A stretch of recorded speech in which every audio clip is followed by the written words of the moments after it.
Okay, so hello, hello, can you hear me? Ji, so अगर आपको याद हो तो हमने क्या किया था? हमने अभी तक जो रिलेशनशिप्स पढ़े हैं, अगर मैं आपके सामने वो लिस्ट डाउन करूं, तो हमने सबसे पहला जो रिलेशनशिप पढ़ा था, वो था ऑब्जेक्ट कंपोजिशन. ओके, ये लास्ट रो आवाज आ रही है मेरी? ओके, अच्छा, ये ऑब्जेक्ट कंपोजिशन के अंदर हमने दो चीजें पढ़ी थी. वो क्या थी? एक थी कंपोजिशन, ठीक है. दूसरी क्या चीज थी? एग्रीगेशन. ठीक है जी. जो सेकंड रिलेशनशिप हमने बड़ा पढ़ा था, बड़ा इंपॉर्टेंट, वो था क्या था? एसोसिएशन. ठीक है. और जो नेक्स्ट था, जो बड़ा हमने वीकली पढ़ा था, वो था डिपेंडेंसी. ठीक है. कॉम्पोजिशन में अगर आप देखें तो बेसिकली क्या होता है, there is a hole and then there is a part. ठीक है. और जो पार्ट होता है वो होल में एज एन ऑब्जेक्ट क्रिएट होता है. ठीक है. ओके. और आपको याद होगा कॉम्पोजिशन को हम फिल से जाहिर करते हैं. ठीक है. और जो एग्रीगेशन होती है उसमें भी बिल्कुल यही होल पार्ट रिलेशनशिप होता है. ठीक है. The only difference is what, जो इधर कॉम्पोजिशन के अंदर जो होल पार्ट रिलेशनशिप है उसमें क्रिएट होना और डिस्ट्रॉय होना किसकी रिस्पॉन्सिबिलिटी है? होल की रिस्पॉन्सिबिलिटी है. ओके. जी, आप लोग ना एक पेज अपने पास रखें क्योंकि आपका इस लेक्चर के एंड में एक छोटा सा क्विज होगा. ओके. जी, एग्रीगेशन में क्या होता है? एग्रीगेशन में क्या होता है? एग्रीगेशन में जो इंपॉर्टेंट चीज होती है वो ये है कि ये एक पार्ट जो होता है वो हो सकता है एक होल का पार्ट ना हो, बल्कि मल्टीपल होल्स का part. Okay. So maybe there are W1, W2, W3, और ये इधर भी बिलोंग कर रहा है, इधर भी बिलोंग कर रहा है. ठीक है. और ये इधर भी बिलोंग कर. ठीक है. I hope everybody understand this. Okay. और that's one of the reason कि जो एग्रीगेशन है उसके अंदर एक और रिस्ट्रिक्शन होती है. वो ये कि जो होल होता है वो क्रिएट नहीं करता पार्ट को. पार्ट पहले ही क्रिएटेड होता है, यहां पर सिर्फ सेटिंग होती है. ओके. और आपको याद होगा कि हमने जहां पर एग्जांपल दी थी वो कौन सी एग्जांपल थी? डिपार्टमेंट की और डिपार्टमेंट हेड की. ओके. ये हमने एग्जांपल दी थी. राइट. जी. एसोसिएशन में होल पार्ट रिलेशनशिप नहीं होता. They are unrelated. ठीक है. They are unrelated. Unrelated. Okay. और secondly, let's say there is a class A and then there is a class B. ठीक है. अगर ए बी को यूज कर रहा है, किसको यूज कर रहा है? अगर ए बी को यूज कर रहा है तो ए में बी का पॉइंटर होगा. ओके. इसको इस तरह रिप्रेजेंट करते हैं. ए पॉइंटिंग टू बी का मतलब है कि ए के अंदर बी का पॉइंटर मौजूद है. Okay. And that's where the direction is is different. यहां पर अगर हम कहते हैं तो यहां कहते हैं ना P is part of W, तो इसमें पी में डब्ल्यू का ओवर नहीं होता, डब्ल्यू में पी का वेरिएबल होता है. लेकिन यहां पर उलट होता है. यहां पे जब हम ए कहते हैं ए इज एसोसिएटेड टू बी, तो इसका मतलब क्या है? ए में बी का पॉइंटर मौजूद है. जैसे student is associated with university, तो स्टूडेंट के अंदर यूनिवर्सिटी का पॉइंटर मौजूद होगा. आई hope everybody understand. That's a very clean difference. Okay. इसमें डायरेक्शन डिफरेंट है. ओके. और फिर डिपेंडेंसी होती है. और डिपेंडेंसी की हमने एग्जांपल दी थी सी आउट. और बेसिकली एक ऐसी क्लास है जो दूसरी क्लास को बस किसी तरह यूज कर रही है, उस पर वो डिपेंड करती है. जैसे कंसोल, कंसोल पे कुछ राइटिंग के लिए हम उसे यूज कर रहे हैं, अदरवाइज दे आर अनरिलेटेड. वो उस पर डिपेंड करती है. That's a dependency relationship. Okay. ये हमने बेसिक स्ट्रक्चर पढ़े थे जो पिछले चैप्टर में पढ़े थे. उसके बाद हमने एक बड़ा जबरदस्त रिलेशनशिप पढ़ा था, and that's a very powerful relationship जिसे कहते हैं इनहेरिटेंस. इनहेरिटेंस. और इनहेरिटेंस में क्या होता है? इनहेरिटेंस में आपकी एक क्लास होती है, ठीक है, और आप कहते हैं कि ये इसके चाइल्ड है, चाइल्ड 1, चाइल्ड 2, चाइल्ड 3 और चाइल्ड 4।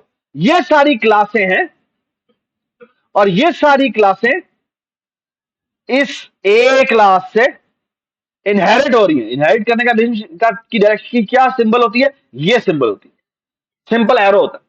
ओके, कुछ लोग उसे फिल करते हैं, कुछ उसे फिल नहीं करते, ठीक है। ये भी इससे इनहेरिट हो रही है, ये भी इससे इनहेरिट हो रही है और ये भी इससे इनहेरिट हो रही है। फायदा क्या होता है? फायदा ये होता है कि जो कुछ भी ए में लिखा हुआ है, जो कुछ भी उसके एट्रीब्यूट्स के, उसके फंक्शंस, वो सारे के सारे चाइल्ड 1, चाइल्ड 2, चाइल्ड 3 और चाइल्ड 4 के अंदर एज इट इज आ जाते हैं, जैसे वो उसके मेंबर एट्रीब्यूट्स और मेंबर फंक्शंस।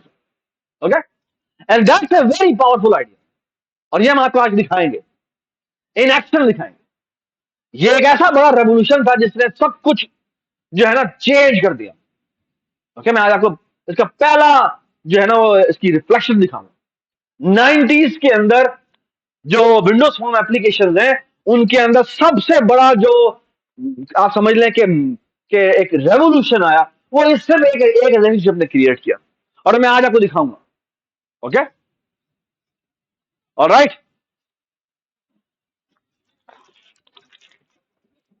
यार ये आवाज आ रही है?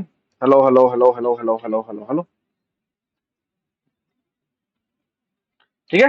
यार ये यहाँ पे क्यों आ रहा है?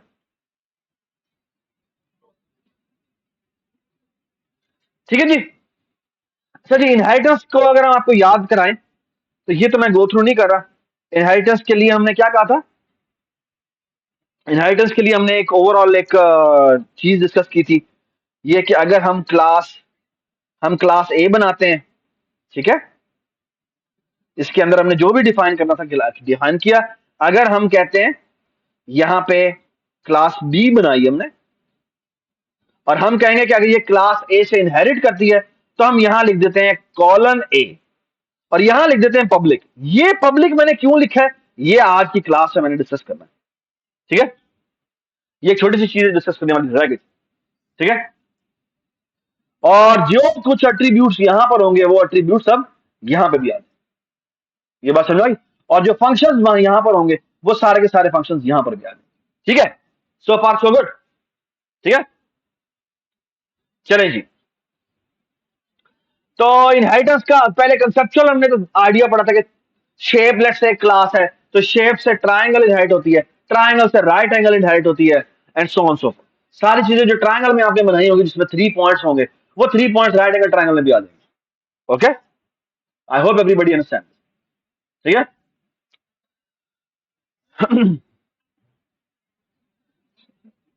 और फिर हमने बेसिक इनहेरिटेंस की एग्जांपल में हमने हमने ये पर्सन की क्लास की थी, और फिर हमने बेसबॉल प्लेयर की बात की थी, और हमने कहा था कि एंड में जाके कि अगर इसने इनहेरिट होना हो, तो इनहेरिट करने के लिए हम ये सिंटेक्स लिखते हैं, ठीक है। और एक और भी बड़ी जरूरी बात थी, हम इसके एट्रीब्यूट, जो पर्सन के एट्रीब्यूट है, वो यहां पर जाके इनिशियलाइज तो कर सकते हैं। अगर हमने यहां पर कॉल नहीं किया उसको, तो क्या होगा? जो पब्लिक, जो पर्सन क्लास होगी, उसका डिफॉल्ट कंस्ट्रक्टर कॉल हो जाएगा, ठीक है। और आगे जाके हमने पढ़ा था कि अगर हम उनको इनिशियलाइज भी करवाना चाहें, तो यहाँ पे इनिशियलाइज भी करवा सकते हैं। और आगे जाके हमने उसके साथ भी कुछ काम किया था कि अगर हम, आई थिंक वो इस लेसन में नहीं था, वो अगले लेसन में था, यहाँ पर F11। और यहाँ हमने कहा था कि ये हमारी बेस क्लास है और ये ड्राइव क्लास है। और जी, आप मुझे बता सकते हैं सबसे पहले कंस्ट्रक्टर किसका कॉल होता है, बेस क्लास का या ड्राइव क्लास का? Very good. सबसे पहले बेस क्लास का, यानी जब भी अगर आप ड्राइव क्लास का ऑब्जेक्ट बनाते हैं, तो असल में जो कंस्ट्रक्टर कॉल होता है वो बेस क्लास का पहले होता है। ओके, और जो डिस्ट्रक्टर है वो किस ऑर्डर में कॉल होता है? वो पहले ड्राइव का डिस्ट्रॉय होगा और फिर बेस का डिस्ट्रॉय होगा। ओके, सही है। ये वो चीजें जो कि हमने लास्ट क्लास में पढ़ी थी, ठीक है। आप ऐसे कितने लोग लास्ट क्लास में, ऑनलाइन क्लास में नहीं आए थे? Raise your hand please, raise your hand please, raise your hand please.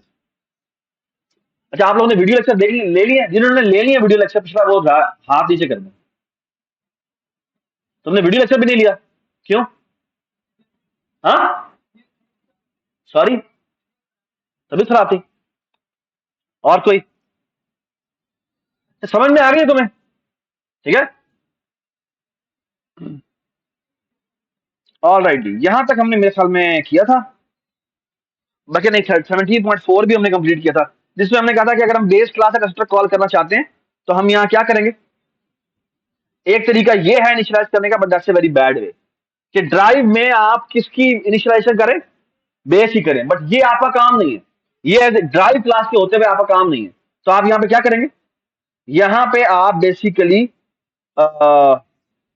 यहाँ पे आके आपने काम किया था, आप बेस क्लास का यहाँ पे कंस्ट्रक्टर कॉल कर देंगे as a member initialization list, जिस तरह आपने किसमें किया था, कॉम्पोजिशन में किया था। ओके, बिल्कुल उसी तरह। ओके, चलें जी, अब हम एक बड़ी मजे की चीज करने वाले हैं। ये एग्जाम्पल तो आपको खुद पढ़नी चाहिए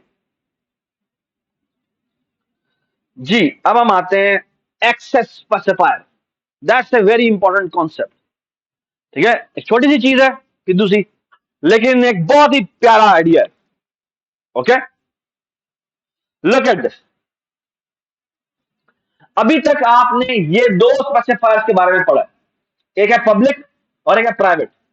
ओके, पब्लिक में आपका कोई भी एक एट्रीब्यूट है, इसको मैं एम अंडरस्कोर प्राइवेट का है, सॉरी ये प्राइवेट में नहीं पढ़ा हुआ है, और पब्लिक में एम अंडरस्कोर पब्लिक है। ठीक है, अच्छा मुझे एक बात बताएं, अगर मैं बेस क्लास का एक ऑब्जेक्ट बनाऊं, क्या मैं बेस क्लास का एक ऑब्जेक्ट बनाऊं, लेट्स से बेस टाइप का मैंने बी बना दिया।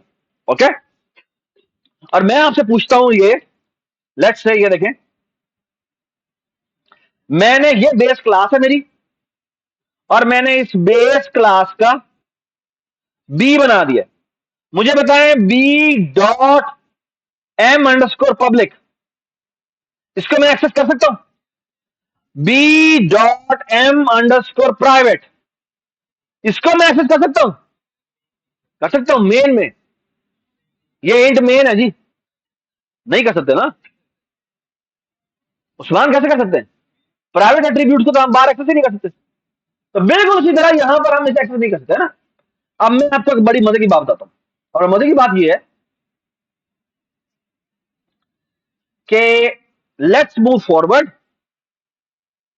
लेट्स से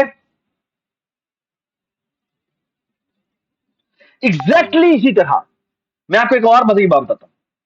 एक और बड़ा जबरदस्त स्पेसिफायर होता है जिसे कहते हैं प्रोटेक्टेड। तो ये क्या है, अभी आप थोड़ी देर में बताता हूं। एक पब्लिक होता है, एक प्राइवेट होता है, और एक प्रोटेक्टेड होता है। ओके, पब्लिक का आपको पता है, प्राइवेट का भी आपको पता है, प्रोटेक्टेड मैंने अभी आपको नहीं बताया।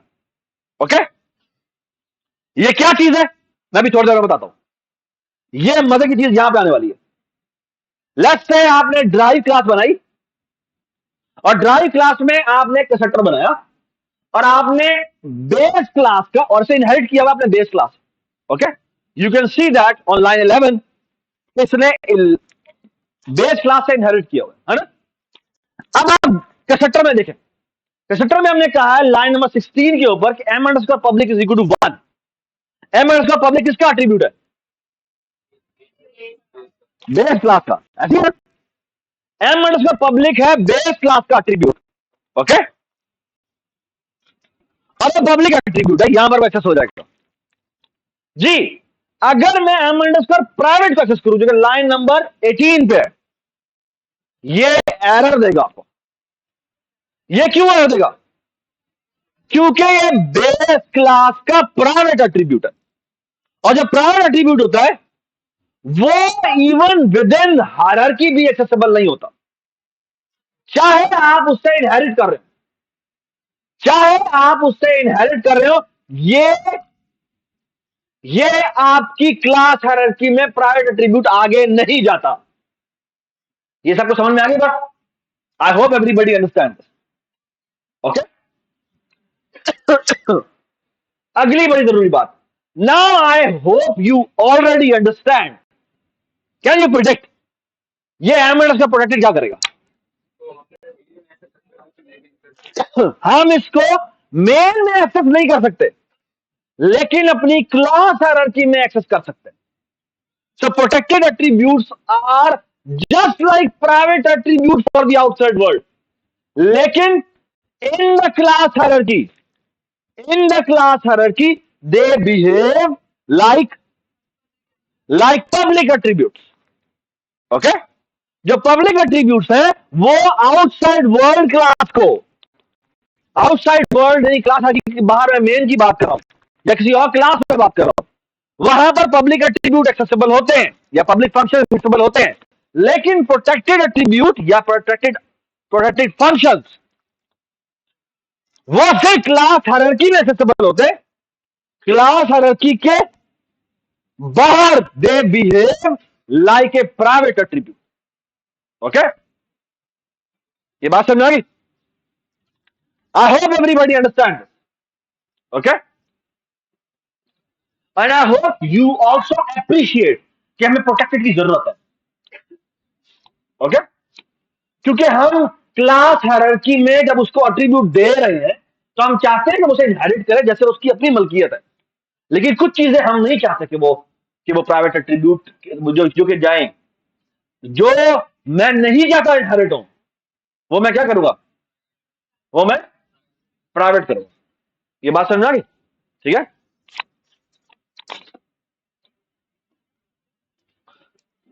लास्ट फ्लो जी, आपको समझ में आ गया? Raise your hand if you understand. Last row, good, very good. ये देखिए जी, अगर मैं मेन में आऊंगा, मैं अगर base dot M underscore public करूंगा, ओके, ये एक्सेसिबल तो होगा क्योंकि पब्लिक है. लेकिन प्रोटेक्टेड को अगर मैं ये करूंगा तो वो कहेगा भाई not allowed. You are trying to access a protected member from the outside the class, that is not accessible. Similarly base dot M underscore जो प्राइवेट है वो तो एक्सेसिबल होगा ही नहीं. ठीक है, अंडरस्टैंड? ऑलराइट, गुड जी. जी, सवाल आता है बड़ा इंपॉर्टेंट, वो ये, so when should we use the protected access specifier. जी बताएं, आपके ख्याल में हमें प्रोटेक्टेड एक्सेस स्पेसिफायर क्यों बनाना चाहिए? जोर से बोले. इनहेरिटेड क्लास को, ड्राइव क्लास को, अगर हमने ड्राइव क्लास को तो उसकी एक्सेस देनी है, लेकिन आउटसाइड वर्ल्ड को एक्सेस नहीं देनी. ये बात समझना? यानी क्लास हायरार्की में तो अवेलेबल है, लेकिन वो क्लास हायरार्की के ऑफ जो है वहां पर वो as a private attribute access करेगा, प्राइवेट एट्रीब्यूट या private function. Okay, very good जी. अच्छा जी, अब एक बड़ी मजे की बात आती है. Can you see this example and tell me कि क्या होने जा रहा है? आपको याद होगा जब हम इनहेरिट करते थे तो मैं यहां लिखता था क्लास का नाम, और जिससे आप इनहेरिट करते थे उसका नाम यहां पे कॉलम लगा के आता था. दरमियान में यहां पे क्या लिखा होता था? पब्लिक लिखा होता. आप मेरी बात गौर से सुने, पब्लिक भी लिख सकते हैं आप यहां पे, प्रोटेक्टेड भी लिख सकते हैं आप यहां पे, और यहां पे आप प्राइवेट भी लिख सकते हैं. ये बात समझ आ रही है? अच्छा, अब आप थोड़ा सा मुझे प्रिडिक्शन बताएं, थोड़ा दिमाग यूज करें, मैं आपको और ये बताऊंगा. ठीक है आयशा, आपके ख्याल में इसके नतीजे में क्या होना चाहिए? अगर आप कह रहे हैं मैं पब्लिक इनहेरिटेंस कर रहा हूं, पब्लिक इनहेरिटेंस का क्या मतलब होना चाहिए? क्या जी बताएं. पब्लिक इनहेरिटेंस की जा रही है, इसका मतलब क्या होना चाहिए? जी, सॉरी, दोबारा बोल. क्या? नहीं, ये मतलब नहीं. जी और बताए, जो पब्लिक पोर्शन में जो है नहीं, ये नहीं मतलब. जी कोई और बताए, पब्लिक इनहेरिटेंस का मतलब क्या होना चाहिए आपके ख्याल में? हाँ जी, पब्लिक इनहेरिटेंस क्या होगा? सुने मेरी बात बहुत से, try to imagine in the following scenario कि ये जो पब्लिक इनहेरिटेंस है, प्रोटेक्टेड इनहेरिटेंस है, प्राइवेट इनहेरिटेंस, ये क्या है? Try to imagine the following, कि आप इमेजिन करें, इमेजिन द फॉलोइंग, ओके, कि आपके पास ना एक, आप समझ लें कि आपके पास एक ना, आपने एक होल बनाया, ठीक है, ऑलराइट, और आप लाइट रे फेंक रहे हैं, ओके। अच्छा, ट्राई टू अंडरस्टैंड क्या होगा अगर आपका जो जो जिसमें से आप लाइट पास कर रहे हैं, वो होल इतना बड़ा है कि वो लाइट की जो वेवलेंथ है, जो उसकी एम्पलीट्यूड है, उससे अगर वो ज्यादा ज्यादा है, यानी उसकी उसकी विड्थ ज्यादा है, तो क्या होगा? जी बताएं क्या होगा? क्या होगा? नहीं, वो गुजर नहीं जाएगा शुद्ध। यानी यानी अगर मैं कह रहा हूं कि मैंने मैंने या आप इसको ऐसे समझे कि मैंने एक ना एक इतना बड़ा होल बनाया हुआ है। अब अगर फॉर एग्जांपल मैं कोई चीज में से पास करता हूं, वो अगर अगर उससे ज्यादा बड़ी होगी तो वो पास नहीं हो सकती, है ना? अगर वो इससे छोटी होगी तो वो पास कर जाएगी, ऐसे क्या है? और अगर वो उससे और छोटी होगी तो वो भी पास कर जाएगी। ये समझ में आती है बात? अच्छा, लेकिन अगर एक और बात सुने, अगर आप एक बड़ी चीज पर छोटी चीज में से गुजारना चाहते हैं तो क्या होगा? उसका सिर्फ वो वाला पोर्शन जो कि उसे छोटा होकर गुजरना पड़ेगा। ये बात समझ में आती है? Now understand the following thing.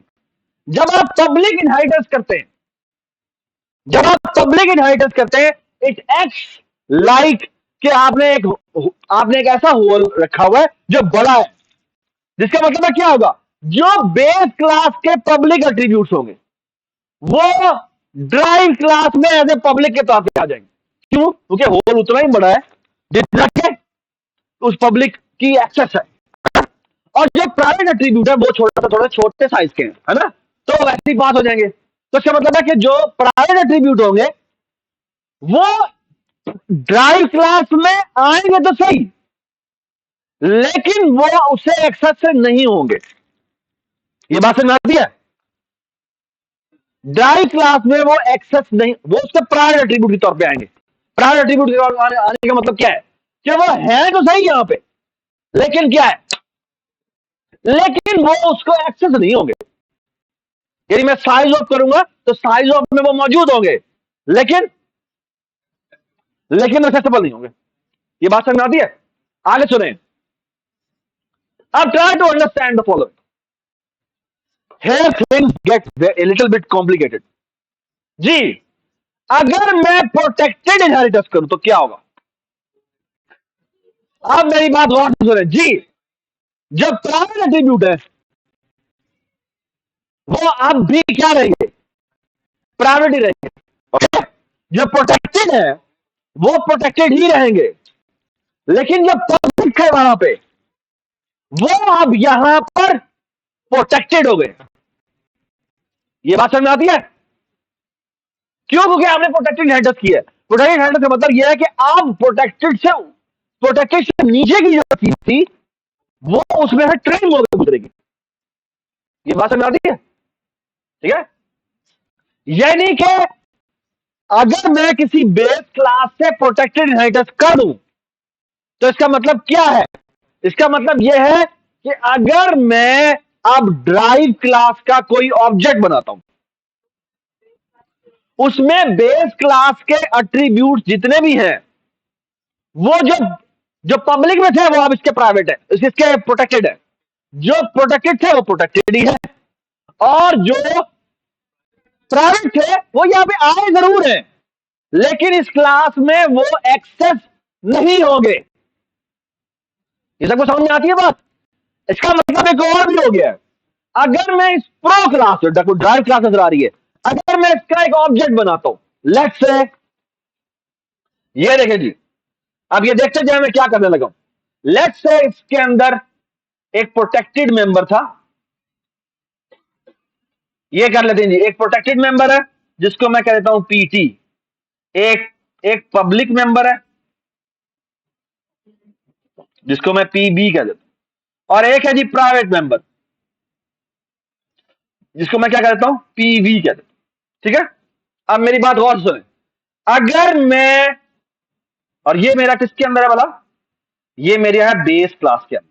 ठीक है, अच्छा मुझे बात बताएं, अब अगर मैं प्रो क्लास में आऊंगा, तो प्रो क्लास के अंदर जी जो ये पीबी एट्रीब्यूट है, ये अब क्या कहलाएगा, ये अब प्रोटेक्टेड कहलाएगा। ठीक है, जो पीटी है वो भी मेरा क्या कहलाएगा, प्रोटेक्टेड कहलाएगा।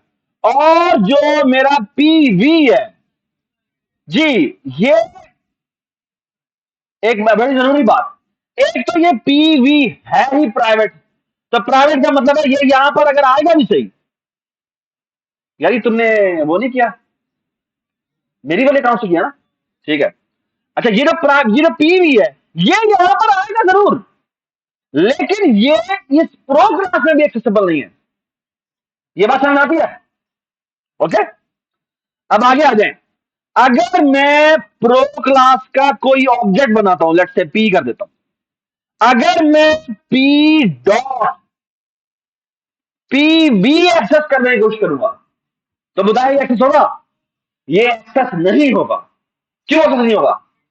क्योंकि अब वो इस प्रो क्लास का क्या बन चुका हुआ है, प्रोटेक्टेड मेंबर बन चुका हुआ है।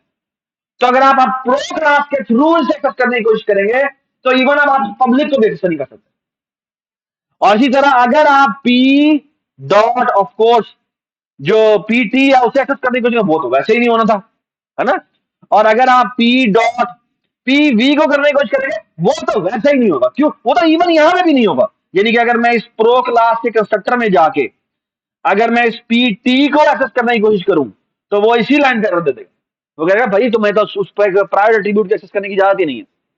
ये बात समझ आई? ठीक है, जब एक छोटी सी चेंज होने वाली है, और वो बड़ी इंपॉर्टेंट चेंज है।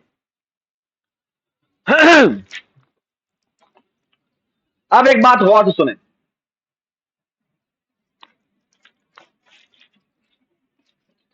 अगर हम यहां पे प्राइवेट लिख दें या कुछ भी ना लिखें, तो इसका मतलब होता है प्राइवेट इनहेरिटेंस है। क्या मतलब है? और प्राइवेट इनहेरिटेंस में क्या होता है, let me erase this. Private inheritance में यह होता है कि private inheritance act like a, क्या बोला, कि वो सबसे जो होल है वो सबसे छोटे वाला है ना। इसका मतलब क्या होगा कि जो बेस क्लास के पब्लिक एट्रीब्यूट थे, वो अब इस क्लास के क्या बन चुके हुए, प्राइवेट एट्रीब्यूट बन चुके हुए। ये बात समझ आती है? और सिमिलरली जो प्रोटेक्टेड थे वो भी इसके प्राइवेट बन गए, और जो प्राइवेट थे वहां पर, वो तो यहां पर आने से ही एक्सेसिबल नहीं होंगे। लेकिन जो प्राइवेट एट्रीब्यूट, जो प्राइवेट इनहेरिटेंस किया आपने, उससे क्या होगा, वो से मेरी बात सुन। लेट्स से ये आपकी बेस क्लास थी बी, ठीक है, इसमें आपने 3 एट्रीब्यूट रखे हुए थे। एक रखा हुआ था पी बी जो पब्लिक था, एक रखा हुआ था पी टी जो प्रोटेक्टेड था, और एक आपने रखा हुआ था पी वी जो प्राइवेट था। ठीक है, अब मेरी बात सुने गौर से। यहां पर आपका एक इनहेरिटेंस चाइल्ड है, इसका नाम है सी। ठीक है, जिसने आपसे इनहेरिटेंस करवाई है, कौन सी वाली करवाई है जी, प्राइवेट। प्राइवेट करने का मतलब क्या है, गौर से मेरी बात सुने।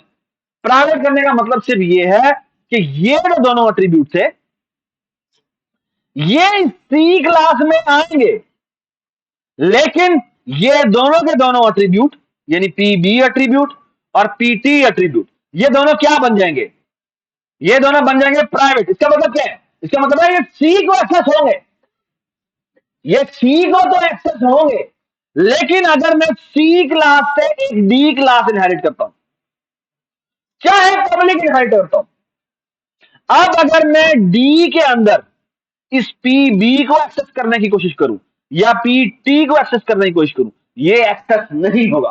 क्यों नहीं होगा? क्योंकि अब वो सी क्लास के क्या बन चुके हुए, प्राइवेट एट्रीब्यूट बन चुके हैं।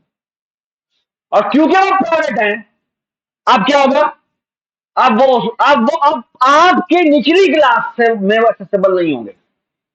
ये बात समझ, आई होप एवरीबडी अंडरस्टैंड दिस। ठीक है, ये इनहेरिटेंस के कुछ रूल्स हैं।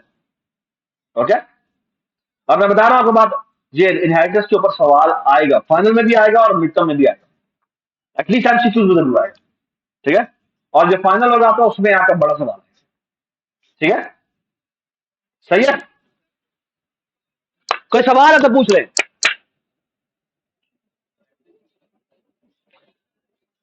जी, अब मैं आपसे एक और चीज भी थोड़ी सी शेयर करता हूं, मेरे ख्याल में इसमें यहां पर चार्ट हुआ है, ये देखिए जी,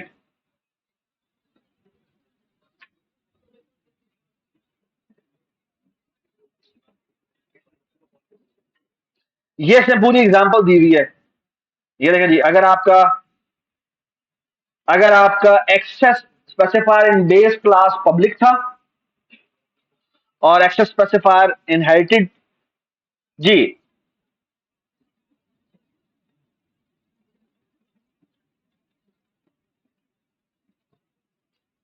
ये देखिए जी, अगर वो पब्लिक होता है और आपने पब्लिक इनहेरिटेंस की हुई है तो पब्लिक यहां पे पब्लिक ही रहता है, और जो प्रोटेक्टेड होता है वो यहां पे प्रोटेक्टेड रहता है, और जो प्राइवेट होता है वो क्या होता है, वो यहां पे इनएक्सेसिबल रहता है। ये बात समझ आ गई, आगे आ जाए। और यार क्या मसला है, ये स्क्रॉल क्यों नहीं हो रहा।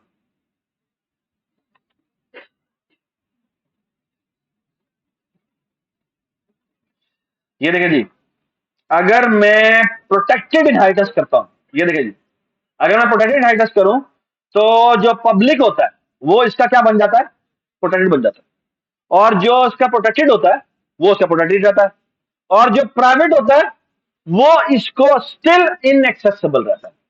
ये बात समझ आ गई। अच्छा, अब आ जाए प्राइवेट इनहेरिटेंस। प्राइवेट इनहेरिटेंस का मतलब ये है कि जो इसका पब्लिक था वो इसका प्राइवेट एट्रीब्यूट बन गया, यानी कि एक्सेसिबल है, लेकिन इसका वो प्राइवेट एट्रीब्यूट बन गया है, यानी कि इससे जो इनहेरिट होगा उसको वो एक्सेसिबल नहीं होगा। ओके, और जो प्रोटेक्टेड था वो भी अब क्या बन गया जी, प्राइवेट बन गया है, और जो प्राइवेट था वो तो यहां पे एक्सेसिबल ही नहीं था। ये समझ में आ गई बात, जिसका मतलब है अब अगर कोई सी क्लास से डी क्लास इनहेरिट होगी तो उसके लिए ये दोनों जो एट्रीब्यूट होंगे वो भी एक्सेसिबल नहीं होंगे, यानी कि प्रोटेक्ट जो जो जो पेरेंट क्लास में प्राइवेट था वो भी एक्सेसिबल नहीं होगा, और जो पेरेंट क्लास में पब्लिक और प्रोटेक्टेड थे वो भी अब डी क्लास को एक्सेसिबल नहीं होंगे। क्यों? क्योंकि वो जिसके थ्रू होके आ रहा है वो उसने प्राइवेट इनहेरिटेंस कर दिया। ये बात समझ आई? ठीक है, चलें जी, we are done with this chapter. ये थोड़ी सी दो तीन चीजें हैं वो रहती हैं, वो मैं आपको मिड टर्म के बाद बताऊंगा। ठीक है जी, जी, इसीलिए ना हम यूजुअल इनहेरिटेंस जो करते हैं ना वो पब्लिक इनहेरिटेंस, और पब्लिक इनहेरिटेंस होता क्या है कि जो जिस तरह वो वहां पे डिफाइन की होती है उसी क्लास हायरार्की में वो अनचेंज रहती है। ठीक है, तो good programming practice is public inheritance. जी, अगर आपको कुछ सिनेरियो जिसमें हम चाहते हैं भाई इसको क्लोज कर दिया जाए, अब वो वाली चीजें ऐसे एक्सेसिबल ना हो। ठीक है, ये बात सुना, आपने सुना होगा कि जी मुगलों का लास्ट बादशाह है ना, वो आखिरी प्राइवेट इनहेरिटेंस हुई थी, उसके बाद आगे कुछ नहीं आया, आगे जितना मर्जी मुगल लगाते रहो, तुसी मुगल नहीं हो। ठीक है, ठीक है, कोई मुगल तो नहीं यहाँ बैठा हुआ। ठीक है कोई, चलो खैर, ठीक है, ओके जी, silence please, silence please, silence, silence, silence. Okay, अच्छा मैं अब आपको ना बहुत मजेदार चीज बना आगे आगे मैं बता रही हूँ, 30 मिनट है उसमें हम इंशाल्लाह जबरदस्त चीज करने वाले हैं। सवाल नहीं, सवाल, ठीक है, आप जो भी पढ़ना है देखिए बुक से पढ़े, हमने 17.6 तक किया, उससे आगे नहीं किया वो मैं बाद में बताऊंगा। ठीक है, हमने जब अगला चैप्टर पढ़ा, हाँ, ए यदि बी क्लास जब बनाई थी तो आपने कॉलम लिख के पब्लिक, हाँ, सारे प्लीज, क्वेश्चन सुने जी, क्वेश्चन सुने, थोड़ा जोर से बोले। ए हमारी बेस क्लास थी और बी इनहेरिट हुई थी ए से। जी, नहीं नहीं, आप बताते हैं बी ड्राइव क्लास है ए से, दैट्स व्हाट इट सेज। सिर्फ ड्राइव क्लास नहीं कहते हम, ड्राइव किससे है जी ये तो बताएं आप, तो ड्राइव है ए से। ठीक है, तो फिर ए के तमाम एट्रीब्यूट और फंक्शंस जो हैं वो एक खास तरीके से इसके अंदर आएंगे। डिपेंड करता है कि आपने इनहेरिटेंस कैसे की हुई है। ठीक है, और राइट जी, आज आपको बड़ा मजा आने वाला है। ठीक है, आज आप कंसोल से बाहर आने वाले हैं।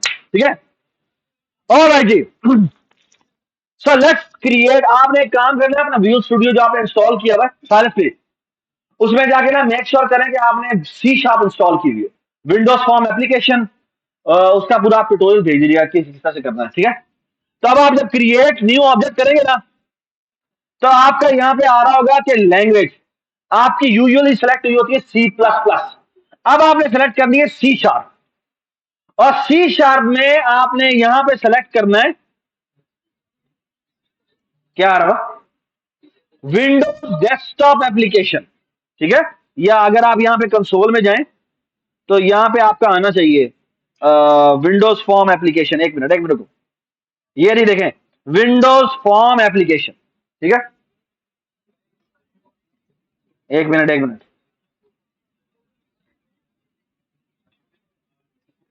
एक ही बात है ये नहीं, विंडोज फॉर्म एप्लीकेशन इसे डेस्कटॉप कहते हैं। आपने यहाँ पे ये प्रेस, ये सिलेक्ट करना है, और यहां पर आपने जाके नेक्स्ट करना है। ठीक है, अब आप इसका नाम रखें, लेट्स से हम आपका पहला नाम रख रहे हैं जी कैलकुलेटर, और हम पता क्या बनाने लगे, हम बनाने लगे हैं ये सेम ऐसा। ठीक है, 100% नहीं लेकिन तकरीबन ऐसा। ठीक है, we are going to make this, okay, like this. ये मजा आ जाएगा, क्या देखा जी क्या होता है। अच्छा मेरी बात सुने, मैंने आपको क्यों कहा था कि आप देखिए, आज हम सी शार्प शुरू करने लगे, और सी शार्प को समझने में आपको 10 मिनट भी लगे। ठीक है, listen to this please, look at this. मैं यहां पे क्या करता हूं, यहां पे कैलकुलेटर बनाया मैंने, यहां पे मैंने नेक्स्ट किया, और यहां मैंने क्रिएट कर दिया। ये आउट ऑफ सपोर्ट ही कह रहा है।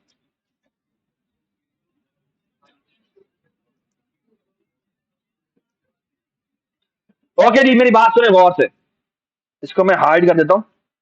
अच्छा, जब आप ये चलाएंगे ना, जब ये आप चला लेंगे, तो ये ना आपको यहां पे कुछ चीजें नजर आएंगी।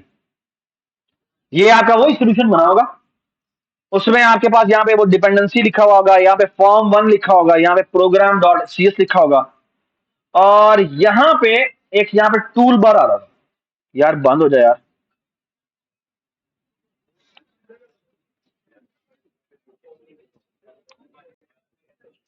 चाहे प्लीज साइलेंस।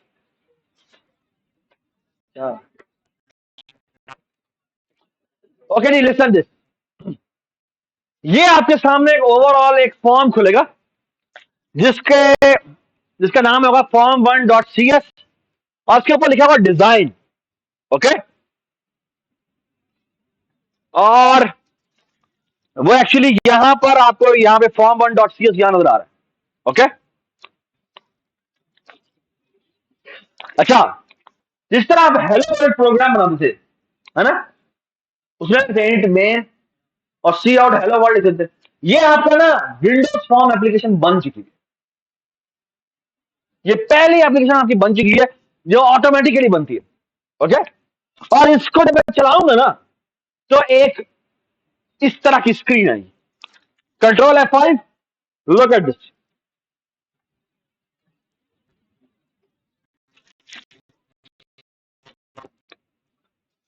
ये देखिए आपका फॉर्म नजर आ रहा है, ये फॉर्म नजर आ रहा है आपको, ये एक एम्प्टी फॉर्म है, इसमें कुछ भी नहीं है। ओके, ये देखिए, ये आपका फॉर्म है, इसको आप हिला सकते हैं, इसको आप ये देखिए, ये आप इसको इसको बड़ा भी कर सकते हैं। ये देखिए जी, इसको आप यहां छोटा भी कर सकते हैं, इसको आप यूं बड़ा करें, ये बड़ा हो जाएगा। मुझे बताएं बात जी, मुझे बताएं कि मैंने एक भी लाइन लिखी है इसकी कि मैं यहां पे करूं तो ये इस तरह से बड़ा हो जाए, इस तरह से बड़ा हो जाए, इस तरह यहां पर मैं प्रेस करूं तो ये क्लोज हो जाए, यहां पे प्रेस करूं तो ये मिनिमाइज हो जाए, यहां पे करूं तो ये मैक्सिमाइज हो जाए। इसकी मैंने एक लाइन भी लिखी है। ये सारी की सारी एप्लीकेशन इनहेरिटेंस की वजह से मेरे पास आ गई, और मैं भी आपको दिखाता हूं सी शार्प में इनहेरिटेंस कैसे होती है। आपने जो फॉर्म बनाया है, ये विंडोज फॉर्म से इनहेरिट होता है, और विंडोज फॉर्म में ये इंप्लीमेंटेशन दी हुई है। आप जब कहते हैं कि आपने ये प्रोजेक्ट बनाया इसका नाम है फॉर्म 1, ये आपके विंडोज फॉर्म एप्लीकेशन से इनहेरिट होता है। तो इसका मतलब है वो तमाम चीजें जो एक विंडोज फॉर्म में होती हैं वो इसमें आ चुकी हुई है। ओके, और आपको एक लाइन ऑफ कोड भी देखना पड़ा। Okay, let me show you कि ये कहां हुआ है। ये मैं क्लोज करता हूं उसको और यहां जाके मैं व्यू कोड में आता हूं। राइट क्लिक किया मैंने और F7 भी प्रेस कर सकते हैं उसे। यहां मैं व्यू कोड करता हूं, आपको यहां पर कुछ नजर आ रहा होगा। अच्छा, आप सी शार्प के अंदर मैं आपको एक मजेदार बात बताता हूं। आपका जो प्रोजेक्ट होता है जो आप बनाते हैं उसको नेम स्पेस कहते हैं। ओके, और जो आप क्लास बनाते हैं वो भी मल्टीपल फाइलों में डिफाइन हो सकती है। यानी कि बेसिकली सी शार्प जो आइडिया यूज किया है ना उसको कहता है पार्शियल क्लास। पार्शियल क्लास का मतलब है कि मेरी फॉर्म 1 एक क्लास है जिसको मैं पार्शियली डिफाइन कर रहा हूं। ओके, अच्छा मुझे बताएं ये फॉर्म 1 जो है ये किससे इनहेरिट हो रही है? फॉर्म से इनहेरिट हो रही है। Okay, that's the thing it automatically rights. और आपका ये फॉर्म 1 है वो सब कुछ काम कर चुका है। और बाय द वे ये पब्लिक फॉर्म क्यों लिखते हैं?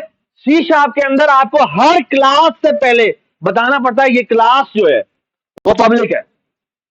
और अगर ये कंस्ट्रक्टर है तो बताएं ये कंस्ट्रक्टर पब्लिक है।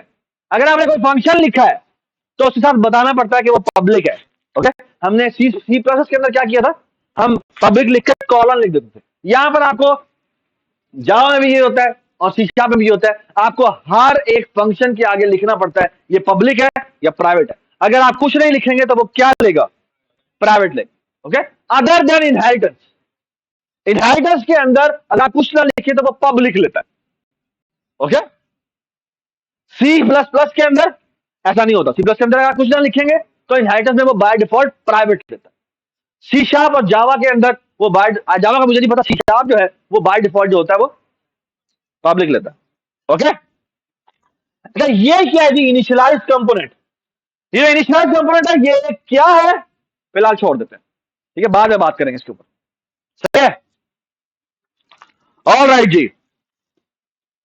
अब मैं जाता हूं वापस, ये आपको नजर आ रहा है फॉर्म 1.cs, ये है डिजाइन। ये डिजाइन क्या चीज है? बड़ी जबरदस्त चीज। ये ना आप बेसिकली इन्होंने पूरा डिजाइन व्यू दिया हुआ है, इसके अंदर आप बड़े मजे मजे के काम कर सकते हैं।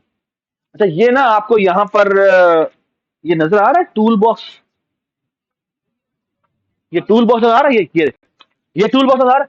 अच्छा देखना, मैं टूल बॉक्स पे क्लिक करूंगा, देखना क्या होता है। अच्छा बाद में अगर मैं ये ना अच्छा मैं आप यहां पे क्लिक करता हूं, यहां पे क्लिक करके यहां पे कहता हूं जी मुझे प्रॉपर्टीज दिखाओ। जैसे ही मैंने क्लिक किया ना आपको देखेंगे यहां पर आपको इसकी प्रॉपर्टीज नजर आना शुरू हो गई। तो ये पता क्या है ये प्रॉपर्टीज? ये क्या प्रॉपर्टीज है पता आपको? ये प्रॉपर्टीज है किसकी? फॉर्म क्लास की। जो फॉर्म क्लास किसके अंदर बनी हुई है? विंडोज फॉर्म के अंदर बनी हुई है। और ये तमाम उसके पब्लिक एट्रीब्यूट्स हैं जो हमें यहां नजर आ रहे हैं। मैं आपको ये दिखाता हूं, यहां थोड़ा सा मैं इसको ऊपर कर देता हूं। यू कैन सी दैट इसका नाम है जी फॉर्म 1। अगर मैं इसका नाम जाकर रख देता हूं जी कैलकुलेटर, तो नाम नहीं रहेगा, कैलकुलेटर हो गया। ये देखें आप यहां पर करना, यहां मैंने टेक्स्ट को चेंज किया, ये ऑटोमेटिकली यहां पर नाम चेंज कर दिया। ठीक है, तो अगर आपका टेक्स्ट का नाम चेंज करेंगे तो ऑटोमेटिकली इसका नाम चेंज हो जाएगा। अच्छा ये देखें और भी बहुत सारे इसकी प्रॉपर्टीज है। ये देखें, ये लिखा हुआ है right to left, right to left है no, right to left no है। अगर मैं राइट टू लेफ्ट की जगह कर को यस करूं तो क्या होगा? वो देखें जी राइट साइड चला गया। ये देख रहे हैं आप, पहले लिखा हुआ था कैलकुलेटर कहां पर? यहां पर। अब जो लिखा हुआ है वो लिखा हुआ है यहां पर। तो ये क्या एट्रीब्यूट्स हैं तो चेंज कर सकते हैं आप यहां पर। यहां पे देखें मैंने यहां पे जाके इसको एट्रीब्यूट दोबारा से क्या कर दिया? ट्रू कर दिया। ठीक है, ये क्या हुआ? नहीं ये तो मैंने क्या कुछ और ही कर दिया भाई। अच्छा इसको करना है राइट टू लेफ्ट, वो है राइट टू लेफ्ट लेआउट, वो लेआउट कुछ और चीज है। इसको मैंने क्या करना है? नो करना। ठीक है जी, और देखें जी और भी बहुत कुछ इसके अंदर बहुत सारे प्रॉपर्टीज है, मैंने कभी ज्यादा पूरी एक्सप्लोर की नहीं है। ठीक है, आपने खुद एक्सप्लोर करनी है। ये देखिए इसका नाम भी आप बाय द वे आपने, अच्छा मेरी बात सुने गौर से, ये जो आपने नाम चेंज किया था वो टेक्स्ट का किया था। अभी भी आप जाके form one dot C sharp में जाएंगे ना, तो उसका नाम क्या लिखा हुआ है यहां पे, फॉर्म वन ही लिखा हुआ है ना। अच्छा आपने चेंज जो किया है वो जो टेक्स्ट है उससे चेंज किया। टेक्स्ट क्या होता है कि मुझे जो ऊपर दिखाना है, लेकिन अगर मैं चाहता हूं कि इसका नाम चेंज हो जाए, ये फॉर्म वन हो जाए, इसका नाम कैलकुलेटर हो जाए, तो क्या करूंगा मैं, यहां मैं करूंगा इसका नाम जाके रखूंगा, यहां पे मैं नाम रख दूंगा कैलकुलेट, बल्कि कहता हूं माई कैलकुलेटर। ठीक है, आप देखना क्या होगा जब मैं डिजाइन में जब इसका नाम चेंज करूंगा तो उसके नतीजे में कुछ होगा। मैं कंट्रोल एस दबा देता हूं, अब मैं जाके देखूं तो यहां पे इसका नाम क्या हो गया, माई कैलकुलेटर हो चुका। ठीक है, मजेदार बात। अब मैं दोबारा डिजाइन में जाता हूं। अच्छा अब मैं आपको कुछ मजे मजे की चीजें दिखाता हूं। ये तो मजे मजे की चीजें नहीं है, मजे की चीजें भी आने वाली हैं। यार ये क्यों नहीं हो रहा,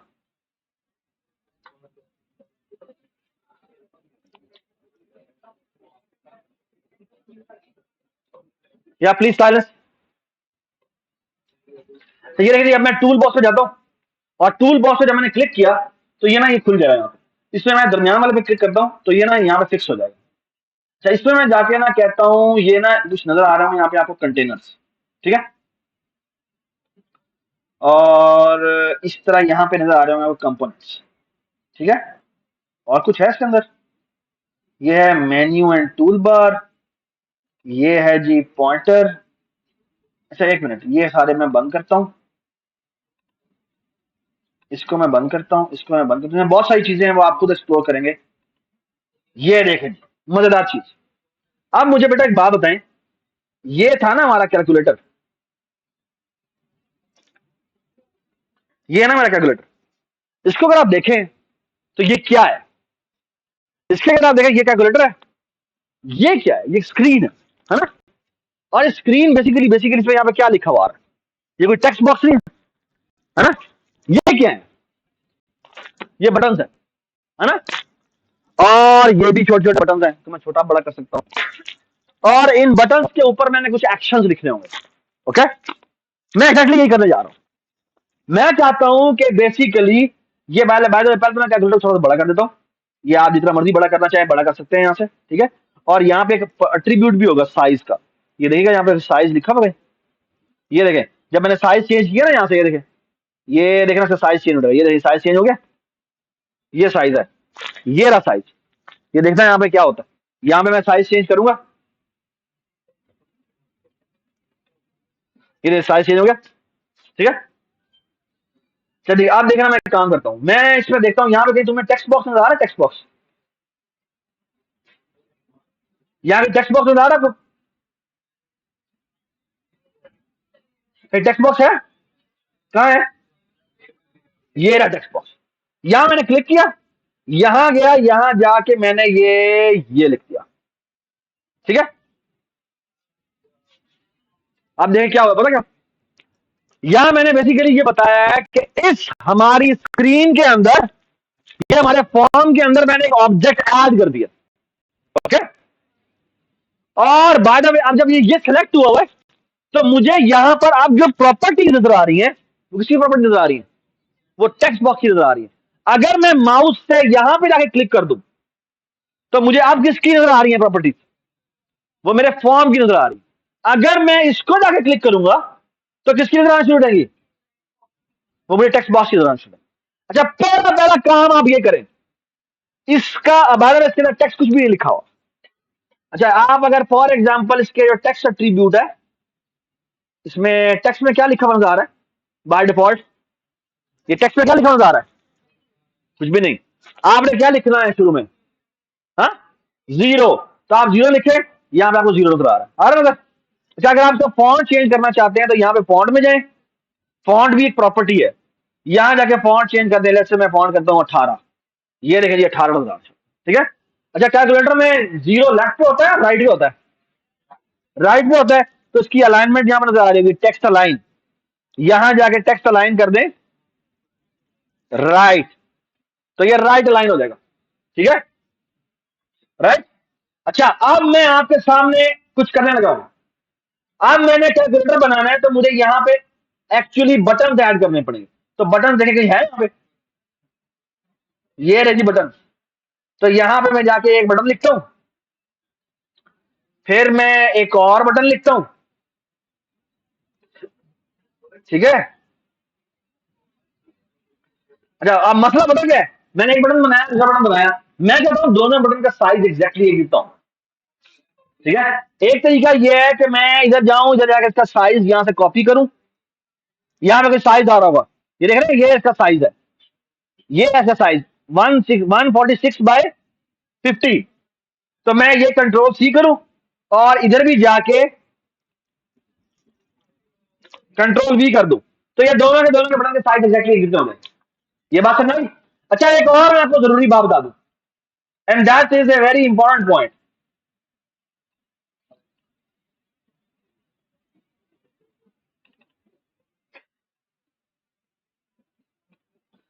अच्छा, द मोस्ट इंपॉर्टेंट पार्ट है कि आप जैसे ही ये बटन बनाएं, जैसे ये बटन बनाएं, पहला काम जाकर ये करें कि इसका नाम चेंज करें। दो नाम, एक है कि इसके ऊपर जो टेक्स्ट लिखा हुआ है वो क्या लिखा हुआ है। फॉर एग्जाम्पल, मैंने यहां पे लिखना है 1, तो वो देखिए वहां पे 1 लिखा हुआ आएगा। सिमिलरली जब मैं, लेकिन इसका नाम भी चेंज करना है मैं, और मैं कहता हूं ये देखिए जी, क्या लिखूंगा, यहां लिखूंगा 1। और याद रखें, जो टेक्स्ट लिखना है वो आप जो मर्जी लिखें, लेकिन जो नेम एट्रीब्यूट है वो वेरिएबल नाम होता है। जिसका मतलब है इसके ऊपर वेरिएबल नेम की सारी कन्वेंशन इस्तेमाल होगी। मतलब ये कि नाम है, मैं यहां पे डिजिट 1 नहीं लिख सकता, किसी वेरिएबल का नाम बाहर हो सकता है। तो यहां पर जो नेम है, नेम के लिए रिक्वायरमेंट है कि कन्वेंशन वही होनी चाहिए। जी, इसके लिए रिक्वायरमेंट है कि जो आपका, इसके लिए रिक्वायरमेंट है जो आपका वेरिएबल का नाम है, ठीक है, वो वाली कन्वेंशन यहां पे यूज होनी चाहिए। ठीक है, ऑल राइट जी। यार ये वापस क्यों नहीं जा रहा, ये गायब क्यों नहीं होता, ये वाइब गायब कैसे होता है, हाइड। ठीक है, चलेंगे। तो इसी तरह बटन 2 पे जाएंगे। मैं सबसे पहले इसका नाम चेंज करूंगा। नेम में जाके मैं 2 लिखूंगा, और एक और बात सुने गौर से, और मैं यहां पे जो टेक्स्ट है उसकी जगह लिख दूंगा 2। ठीक है, ठीक हो गया। अच्छा, आप सुने मेरी बात गौर से, ये जो टेक्स्ट है इसका, अब गौर से देखते जाएं, इसका भी मैं जाके नाम चेंज करता हूं। नाम क्या लिखा हुआ है यहां पे, टेक्स्ट बॉक्स 1। मैं इसका नाम रखता हूं जाके स्क्रीन। ओके, ये जगह जहां मेरा नंबर लिखा हुआ नजर आना है, ऐसे ही है ना। तो मैं यहां पर एक काम करता हूं। अच्छा, आप मेरी बात सुने, अब मैं आपको एक चीज दिखाने लगा हूं, और ये गौर से देखिएगा मैं क्या करने लगा हूं। इस वक्त मेरी क्या सिचुएशन है, मेरा एक विंडोज फॉर्म है जिसका नाम है कैलकुलेटर। ओके, बल्कि इसका नाम है माई कैलकुलेटर। जो नजर आ रहा है वो कैलकुलेटर है, लेकिन उसका जो असल नाम रखा हुआ है, क्या रखा हुआ है, माई कैलकुलेटर रखा हुआ है। बाद में फाइल का नाम हमने फिर भी चेंज नहीं किया। अगर आपने फाइल का नाम भी चेंज करना हो तो आप यहां पे जाकर राइट क्लिक करें, उसका नाम चेंज कर दें। और एक्चुअली इट इज रिकमेंडेड कि आप इसका नाम चेंज करें। ओके, मैं आपके सामने कर भी देता हूं। यहां गया, राइट क्लिक किया मैंने, यहां पे रीनेम किया, और यहां पे जाकर नाम रख दिया, सी शार्प को नहीं चेंज करना, यहां पे नाम रख देते हैं क्या, माई कैलकुलेटर। ठीक है, तो देखिए ये माई कैलकुलेटर में कन्वर्ट हो गया ऑटोमेटिक। ठीक है, अब अगर मैं कंट्रोल F5 दबाऊंगा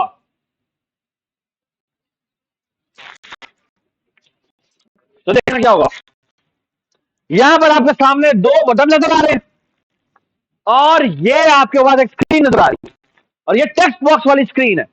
टेक्स्ट बॉक्स वाली स्क्रीन का मतलब है, ये देखें, यहां पे मैं जाकर लिखता हूं, ये तो लिख रहा है। कैलकुलेटर में ऐसा होता है, कैलकुलेटर में ऐसा नहीं होता। इस टेक्स्ट बॉक्स पे आप नहीं लिख सकते।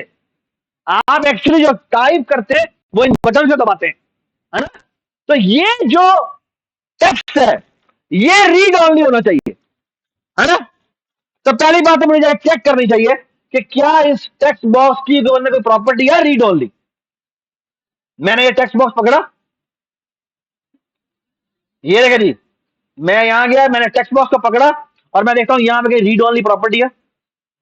देखते जाए मुझे प्लीज, यहां कहीं लिखा हुआ है रीड ऑनली, ये देखा जी, ये लिखा हुआ रीड ऑनली। तो ये फॉल्स है, इसको मैं करता हूं ट्रू, और आप देखें कंट्रोल F5, और ये देखिए मैं चेंज करता हूं, ये चेंज नहीं होगा। ओके, ठीक है, वाओ। चले जी, अब मैं आपके सामने एक काम करता हूं, ये रीड ओनली का मतलब क्या है। इस रीड ओनली का मतलब है कि यूजर को चेंज करने की इजाजत नहीं है, लेकिन प्रोग्रामर चेंज कर सकता है। That's where power comes in. Okay, और वहां पे हम गेम खेलेंगे। आप देख रहे हैं मैं क्या करने लगा हूं। अच्छा, अब आपको कुछ दिखाने लगा हूं कि क्या होने जा रहा है। ये देखिए, मैं फॉर्म वन पे मैंने क्लिक किया, ये मुझे इस कोड में ले गया, ठीक है। अच्छा, इसमें अगर आप देखें तो ये आपको कोड नजर आ रहा है, और इसी तरह आपको ये भी एक कोड नजर आ रहा है, ठीक है। तो इसको मैंने डबल क्लिक किया, यार ये फिर दोबारा गायब हो गया। तो चल यार इधर, चल यार प्लीज।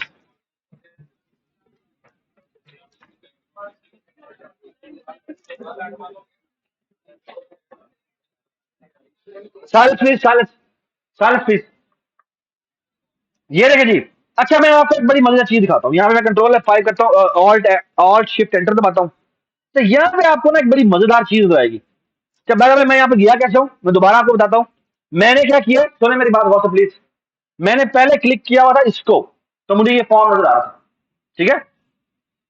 अगर मैं इस पे क्लिक करूंगा तो ये मुझे ये पार्शियल क्लास दिखाएगा, ठीक है।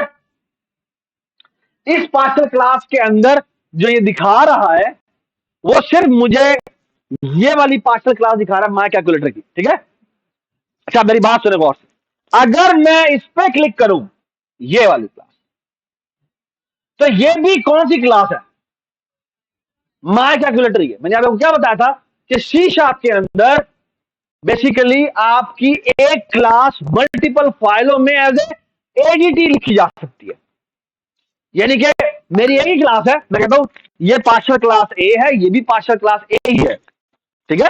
तो मैं इवन क्लासेस को भी डिफाइन कर सकता हूं कि एक आयशा लिख रही है, ठीक है, अच्छा एक अजका लिख रही है, आपका नाम भी इसका ही है, तुम्हारा नाम क्या है, ईसा, सॉरी, एक ईसा लिख रही है, ये बात सुनाई। तो मेरी 3 पार्शियल क्लासें हैं, वो एक ही क्लास। अब जब हम कंपाइल करेंगे तो ये सारी पार्शियल क्लास मर्ज होकर एक क्लास बन जाएगी। ये बात समझ। तो सी शार्प के अंदर बेसिकली जो चीजें आप ऐड करते हैं, एज ए बटन ऐड किए, आपने टेक्स्ट बॉक्स ऐड किया, ये सारी चीजें ऑटोमेटिकली सी जो डॉट नेट फ्रेमवर्क है वो हैंडल करता है। अब वो जो चीजें वो ऑटोमेटिकली हैंडल कर रहा है ना, वो आपको एक अलग पार्शियल क्लास में बना के देता है। और आप अगर किसी उस फॉर्म में कुछ नई चीजें ऐड करना चाहते हैं, तो आप क्या करेंगे, वो आप जो है वो दूसरी पार्शियल क्लास में जाके लिखें, ठीक है। मेरी बात सुने गौर से।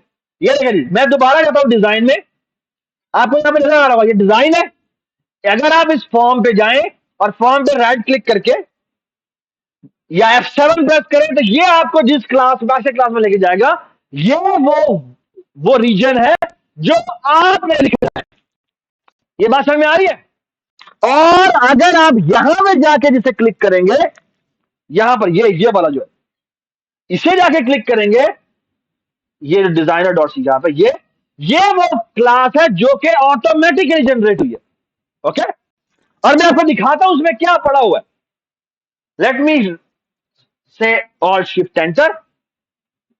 इसके अंदर भी देखिए आपको माय कैलकुलेटर नजर आ रहा है। इसके अंदर ये कुछ ने ऐड किया है, मुझे नहीं पता ये क्या है, ठीक है, और मैं जानना भी नहीं चाहता। ओके, आगे देखिए इसमें डिस्पोज फंक्शन में बनाया है, मुझे नहीं पता ये क्या है, I don't want to see it. लेकिन मैं आपको अच्छे बता रहा हूं ये देखो ये चीजें जो कि हुई हैं, ये 3 चीजें क्या है, ये बता रहा हूं। एक है system.windows.form.textbox, स्क्रीन, और एक है डॉट बटन जिसका नाम है 1, और डॉट बटन जिसका नाम है 2। ये तीन क्या है?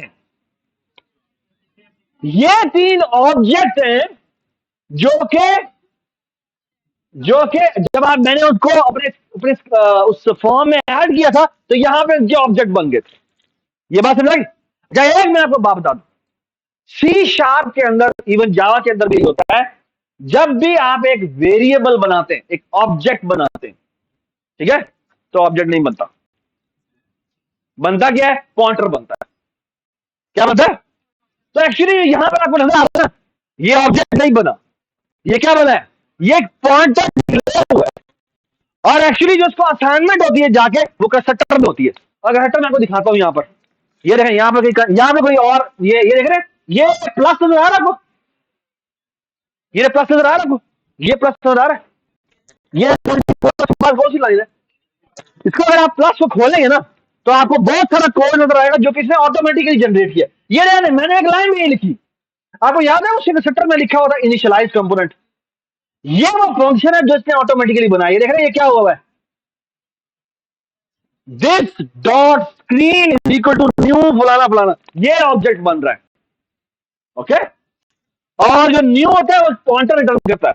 तो C# में आमतौर पर लोग कहते हैं जी C# बड़ी अच्छी है, उसमें पॉइंटर नहीं होते, है ना? एक्चुअली सब कुछ ही पॉइंटर होता है। ओके, ये जो C++ वाले जब आते हैं ना यहाँ पर, उनको पता है चवले ना मारो की गला कर रहे हो, ठीक है? तो ये बेसिकली सब कुछ ही पॉइंटर। तो ये जो इनिशियलाइज कंपोनेंट है जो कि कंस्ट्रक्टर में कॉल हुआ था, कहां में कॉल हुआ था? आपके माय कैलकुलेटर में कॉल हुआ था, है ना? तो ये सारा मैंने यहाँ पे बना दिया है, ये बस है। और जब मैं नीचे जाकर रीड ओनली ट्रू कर दो, फलाना कर दो, ये यहाँ पे सेट हो रहे हैं, रीड ओनली ट्रू हुआ है, इसका नाम में जगह स्क्रीन, जो प्रॉपर्टीज में चेंज कर रहा था वो प्रॉपर्टीज ऑटोमेटिकली यहाँ पे लिखी जाती, आपको नहीं लिखनी पड़ी। The power of inheritance. Okay, आपको कुछ भी नहीं करना पड़ा, आप तो बड़े आसान से वो चीजें चेंज कर रहे हैं। ये बात समझ आई? तो दो चीजें हुई है, एक तो विंडोज फॉर्म आपने इनहेरिट किया, वो बन गया, आपको एक लाइन भी नहीं लिखनी पड़ी कि इस तरह डिस्प्ले हो, इस तरह डिस्प्ले हो, इस तरह डिस्प्ले हो। दूसरी बात यह कि अब आपको उसने कंपोनेंट भी बना के दे दिए जो आप उस विंडोज फॉर्म में एज कंपोजिशन लेके आ सकते हैं। कंपोज हुए हैं सारी चीजें। कंपोज क्यों हुए हैं? क्योंकि ये एक ही विंडोज फॉर्म में मौजूद है। इनकी क्रिएशन किसने की है? इसी फॉर्म ने की है, इसी विंडोज फॉर्म ने की है। ये बात समझ आती है? आप देखें, मैं बड़ा बड़े का काम करता हूं, यहां जाते हैं डिजाइन में, इसका नाम खुदा के लिए चेंज कर लीजिएगा। अगर आपने इसका नाम चेंज ना किया ना तो अभी देखना कि बड़ा मसला होने वाला है। ये मैंने इसका नाम क्या रखा? मैंने 1, इसका नाम क्या रखा था? 2। अच्छा, अब मैं इस पर डबल क्लिक करूंगा, और डबल क्लिक जब मैं करूंगा ना तो ये ऑटोमेटिकली एक फंक्शन जनरेट करेगा, और वो भी उसकी प्रोटोटाइप। ये देखें, ये क्या कह रहा है? ये कह रहा है 1 जब क्लिक हो तो तुमने क्या करना है। ओके, ये वो फंक्शन है जो हम लिखने जा रहे हैं। हाँ जी, 1 जब क्लिक करें तो इसका क्या होना चाहिए? स्क्रीन के ऊपर जाके क्या लिखना चाहिए? एक्चुअली अगर बात सुने, 1 नहीं लिखना चाहिए, वहां जो अगर 12 लिखा हुआ है और मैं 3 प्रेस करता हूं तो क्या हो जाएगा? वो 1 2 3 हो जाएगा। तो मल्टीप्लाई नहीं, मैं एक्चुअली स्ट्रिंग पड़ी हुई है तो कंकैटिनेशन हो जाएगी। बात समझ आती है? तो एक्चुअली ये है, मैं यहां पर करूंगा, मैं करूंगा स्क्रीन के ऊपर जाओ, डॉट टेक्स्ट पे जाओ, प्लस इक्वल टू कर दो क्या? 1। That's it. तो जब मैं 1 में क्लिक करूंगा तो वहां पर अगर 0 लिखा हुआ है ना तो वो क्या हो जाएगा?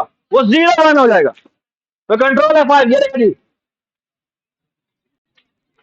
अब ये देखें, मैं ये 1 पे क्लिक कर रहा हूं, ये देखिए 0 1 हो गया। 1 1 1 1 1 1 जी। अगर मैं 2 पे क्लिक करूं सही है तो नहीं हुआ। क्यों नहीं हुआ? क्योंकि इसका फंक्शन मैंने अभी तक नहीं लिखा है। ओके, तो ये देखिए जी, यहां मैंने क्लिक किया, यहां गया, यहां जाके मैंने डबल क्लिक किया तो कहता है जी 2 के क्लिक पे मैंने क्या करना है? 2 के क्लिक के ऊपर मैंने जाके ये काम करना है, ये, और यहां जाके क्या कर दूं?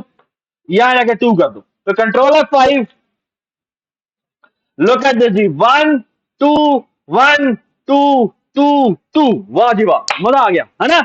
अच्छा एक और काम मैं करना चाहता हूं, लुक एट दिस, मैं पहली दफा क्लिक करूं तो जो बना हुआ है वो एम्प्टी हो जाए, that's what I want to do. और बाद में हो सकता है मैं पहले 1 पे क्लिक करूं, उसके बाद 2 पे क्लिक करूं।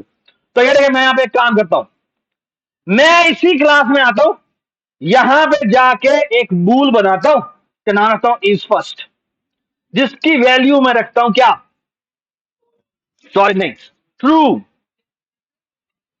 इसका मतलब क्या है, जब पहली दफा क्लिक हो वो मैं फिगर आउट करना चाहता हूं, है ना।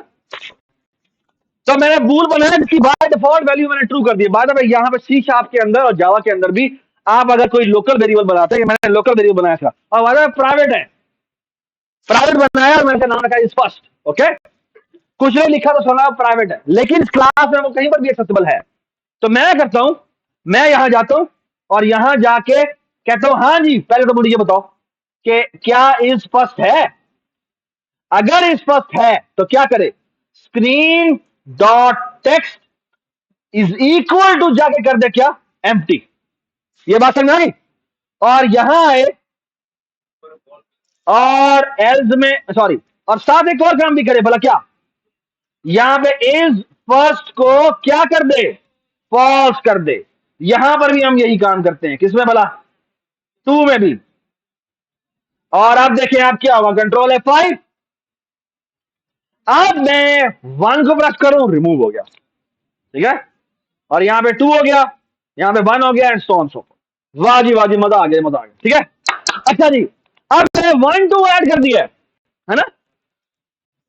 अब मैं एक ऑपरेटर ऐड करना चाहता हूं, ये बात समझ आई। अच्छा मैं आपको एक और बात बता दूं, जो कि अगर आपने नहीं किया ना तो आपकी तबाही फिर जाएगी। लेट्स से मैं दोबारा डिजाइन में जाता हूं और मैं जाके एक और बटन ऐड करता हूं, ठीक है, और इसका नाम रख देता हूं ये आगे जी 3, ठीक है। अच्छा अब मैंने कहा जी इसके ऊपर भी जाए, जब एक यहाँ पे क्लिक करूं तो क्या हो, 3 हो जाए रिप्लेस। तो मैंने जी अभी नाम चेंज नहीं किया, क्या नहीं किया, तो मैं यहाँ पे डबल क्लिक करता हूं, ओ बेड़ा गर्क, क्या होगा यहाँ पे लिखा हुआ, बटन 1 अंडरस्कोर क्लिक आ रहा है, ये तो मैंने नहीं लिखा था नाम इसका, है ना। अब अगर मैं जाके क्या करूं, और से देखे मेरी बात, अगर मैं जाकर क्या करूं, अब मैं कहता हूं ओ नहीं नहीं, वापस जाओ वापस जाओ वापस जाओ, और मैं इसका जी नाम जाके चेंज करता हूं, और मैं जाकर यहां पे नाम लिख देता हूं गलती से, बटन का नाम जाकर चेंज करता हूं जी, नहीं ये इसका नाम 3 है जी, ठीक है। जब मैंने नाम 3 किया और अब जाके मैंने ये रखा, तो मैंने यहां पर फिर भी वही बटन 1 लिखा हुआ आ रहा है ना। तो मैंने कहा नहीं नहीं, ऐसा करते हैं, इसका नाम जाके चेंज कर देते हैं, क्या, 3 अंडरस्कोर क्लिक, है ना। जैसे ही मैं ये करूंगा, गौर से देखें, और अब मैं यहां गया, बर्बाद हो गए। अच्छा बर्बाद पता क्यों हुए, एक्चुअली एरर आ गया, और एरर क्या है, गौर से मेरी बात सुने, वो ये है कि एक्चुअली आप जब बटन पे क्लिक करते हैं तो कौन सा फंक्शन कॉल होना है, बैक एंड पे जाके वो सेटिंग होती है, और वो सेटिंग होती है कौन सी क्लास में, जो वो ऑटोमेटिकली जनरेट कर रहा है, क्या कर रहा है। अच्छा ये आपको बता रहा है कि मैंने वहां पर एक जनरेट किया हुआ था, और ये भाई आपने क्या कर दिया, आपने एक्चुअली इसका नाम चेंज किया ना, उसको डेफिनेशन नहीं मिल रही। तो ये मैं जो क्लिक करूंगा मुझे वहां ले जाएगा, ये देखें, यहां मैंने क्लिक किया उस पर, ये देखें ये क्लिक किया मैंने। अगर आप देखें यहां पे, मैं ऑल्ट शिफ्ट एंटर दबा देता हूं, यू कैन सी कि यहां पे इवेंट हैंडलर बना है, जिसमें बेसिकली यहां पे जाके सेटिंग हुई थी कि जब तुम क्लिक करो तो यह फंक्शन कॉल करना, और यहां आपका जो पहले वाला फंक्शन था उसकी एंट्री बन गई हुई थी। अब जब आपने उसका नाम चेंज किया तो क्या मसला हुआ, वो यहां पर तो चेंज नहीं हुआ क्योंकि वो तो एंट्री बन गई हुई थी। आपने जब मैनुअली चेंज किया तो फिर आपकी रिस्पॉन्सिबिलिटी बन गई कि इसको भी जाकर खुद चेंज करें। तो यहां पर जाकर मैं क्या कर दूं तो सही हो जाएगा, इसकी जगह जाके क्या कर दूंगा, 3 कर दूंगा, कंट्रोल S। अब मैं जाके डिजाइन में जाऊंगा, वाह जी वाह, मेरा वापस, ठीक है, ये बात समझ आई। अच्छा जी 1 2 3 हो गया, 3 में जब मैं क्लिक करूंगा तो क्या 3 अपेंड होंगे, नहीं होंगे, क्यों अपेंड नहीं होंगे, क्योंकि मैंने कोड नहीं लिखा, वो कोड आप खुद लिख ले जाके, ठीक है। अब मैं जाता हूं ऑल्ट शिफ्ट एंटर, मैं यहां पे एक और बटन ऐड कर रहा हूं, और वो है ये देखिए वहां से यहां पे एक button control C control V, ओ भाई चल जा, और ये मैं दो बटन रख देता हूं। एक बटन का नाम रखता हूं जाके ये देखिए गौर से, एक का नाम रखता हूं प्लस प्लस, और दूसरे का नाम रखता हूं जाके इक्वल, या इक्वल कर देना, इक्वल कर देते हैं, ठीक है। और ये देखे जी, मैं यहां पे आता हूं, इसका सिर्फ ये नहीं सिर्फ टेक्स्ट चेंज नहीं करना सर, नाम भी जाके चेंज करना। तो क्या करेंगे बेटा, यहां पे जी इसका नाम जाके रख देंगे प्लस, और इसका नाम जाके रख देंगे क्या जी बताएं, इक्वल, ठीक है। और अब मैं एक काम करता हूं, गौर से देखिए मेरी बात सुने, मैं यहां पे प्लस पे क्लिक करता हूं। असल में होना क्या चाहिए, होना यह चाहिए कि जिस तरह मैंने, आप थोड़ा सा समझ लें, मैंने तो बनाना कैलकुलेटर, तो कैलकुलेटर में बेसिकली क्या होता है, पहले आप एक नंबर लिखते हैं, फिर आप क्या करते हैं, ऑपरेटर सेलेक्ट करते हैं, फिर क्या होता है, फिर आप दूसरा नंबर एंटर करते हैं, फिर क्या होता है, फिर आप इक्वल टू दबाते हैं। और इक्वल टू दबाते हैं तो एक्चुअली वो एक्शन परफॉर्म होता है उन दोनों के दरमियान में, है ना। अच्छा, अब मैं वही काम यहां करने जा रहा हूं। अच्छा, ये काम करने के लिए डू यू अग्री कि मुझे इंट ऑप 1 चाहिए और ऑप 2 चाहिए। ऑप 1 क्या है, ऑपरेंड 1, ओपी 2 2 क्या है, ऑपरेंड 2, और एक चाहिए कैरेक्टर क्या, ओपीआर, के कौन सा ऑपरेशन है जो परफॉर्म करना है। I hope everybody understand, okay. तो हम एक काम करते हैं, और काम ये करते हैं, ये लेके मेरी बात सुने, हम सिंपल सा काम करेंगे, गौर से देखिएगा। आज जब मैं प्लस पे क्लिक करूं तो क्या होना चाहिए, जब मैं प्लस पे क्लिक करूं तो जो भी मेरे टेक्स्ट बॉक्स में लिखा हुआ है, स्क्रीन में लिखा हुआ है, वो इंटीजर में कन्वर्ट हो और ऑप 1 में आ जाए। फिर क्या हो, फिर ओपीआर के अंदर प्लस आ जाए, और क्या हो, और इस प्लस दोबारा से ट्रू हो जाए। क्यों, क्योंकि अब जब हम लिखेंगे तो जो पिछले वाला नंबर लिखा हुआ है उसकी जगह अब नया नंबर लिखना होना चाहिए। ये बात समझ में आती है, तो यही मैं करने जा रहा हूं, ठीक है। तो ये देखें, मैं प्लस पे जाकर क्या करूंगा, प्लस पे जाके मैं दो काम करूंगा। अब ये देखें, आपने मेरी बात सुने गौर से, इतना आसान है चेक करना। यार ये इंटरनेट चल रहा है, चल रहा है। ये मैं गया यहां पर F11 कंट्रोल टी, ये देखें मेरी बात सुने गौर से, मैं कहूंगा जी C# स्ट्रिंग टू इंटीजर, मैंने असल में स्ट्रिंग से इंटीजर में कन्वर्ट करना है ना। ये देखें जी, ये बता रहा है अगर आपने इंटीजर में कन्वर्ट करना है तो आप सिर्फ जाके ये लिखें, ये क्या बता रहा भाई, एक मिनट, ये क्या आ रहा है, ओए बैटरी रनिंग आउट, लग जाएगा चार्ज, ये यहां पे है यार, लगा दो। ये होता है जी इंट डॉट पास, इंट डॉट पास होता है, इसमें बेसिकली आप कन्वर्ट कर सकते हैं। तो आप एक्चुअली जाएं, यहां पे जाएं जी, प्लस में जाके क्या करेंगे हम, सबसे पहले देखें, मैं लिखूंगा इंट, सॉरी, OP1 जी इज इक्वल टू, जाए क्या लिखूंगा मैं, इंट डॉट पास, और यहां जाके लिखूंगा क्या, स्क्रीन डॉट टेक्स्ट।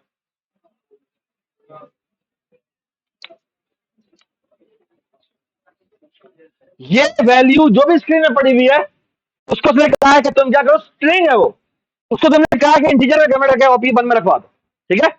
साथ एक और काम करो, क्या काम करो बताऊं जो जी, OPR को बराबर कर दो किसके, प्लस के। और आई होप कि आप सब इस बात से एग्री करेंगे कि इसी तरह माइनस होगा, इसी तरह मल्टीप्लाई होगा, इसी तरह डिवाइड होगा, ओके।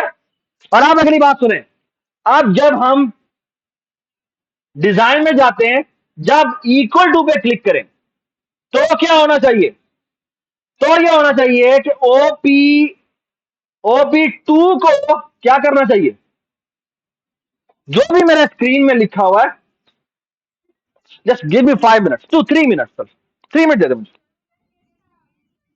चले 1 मिनट दे दो मुझे बस, ठीक है। ये रख दिया, ये कर दिया। अच्छा बाद में डू नॉट फॉरगेट कि यहां मुझे इज फर्स्ट को क्या कर देना है जी, ट्रू कर देना है। और यहां गया मैं साइलेंस प्लीज, साइलेंस प्लीज, दवा बंद करो। और मैं क्या करूंगा जी, सॉरी। तो यार क्या मसला है तो यार प्लीज समझ में, समझ में। यहां गया मैं, यहां जाके मैंने ओपीटी पे यह हासिल किया और मैंने कहा जी यहां लगाओ स्विच और यहां लगाओ ओपीआर। जी बताएं और करें, यहां लिखे केस, ठीक है। ये ओपीआर ही है ना, ओ छोटा है इसका, ओ छोटा है, ठीक है। यहां पे केस में जाके लिखेंगे प्लस, ठीक है जी बताएं।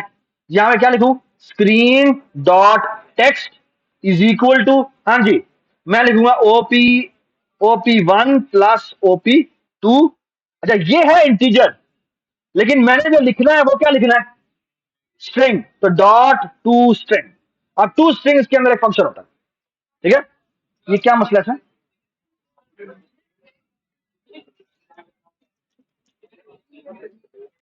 ओपीआर क्या चीज है, करेक्टर, मसला क्या है भाई।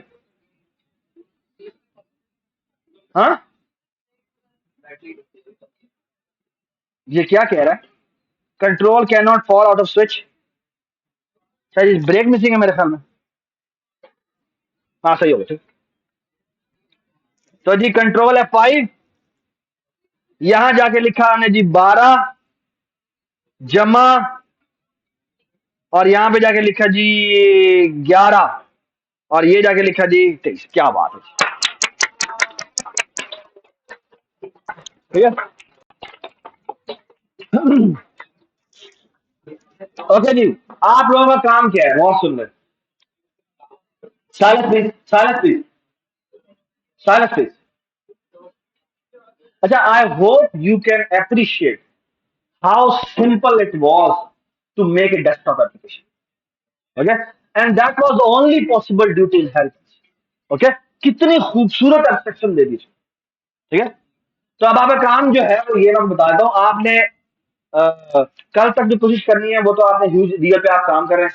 अच्छा आप लोगों में काम बताया तो आप लोगों का काम क्या है, हम लोगों ने बेसिकली करना ये है कि C#, ये बात की बात है, मिड टर्म के बाद की बात, हमने करना यह है कि जो आप अभी जो काम करें ह्यूज रियल वाला वो आप कंप्लीट करेंगे। उसके बाद आप लोगों ने C# के अंदर वो जो आपने ह्यूज इंटीजर इंप्लीमेंट किया ना, वही ह्यूज इंटीजर अब आप इस कैलकुलेटर में करेंगे, ठीक है। बड़े बड़े नंबर होंगे, एडिशन करेंगे, सब्ट्रैक्शन करेंगे। तो आपका जो कैलकुलेटर नहीं है जो ये यहाँ पर जो विंडोज वाला है, आपका उससे भी प्रो होगा, ठीक है। क्या बात, थैंक यू सो मच जी, अल्लाह हाफिज।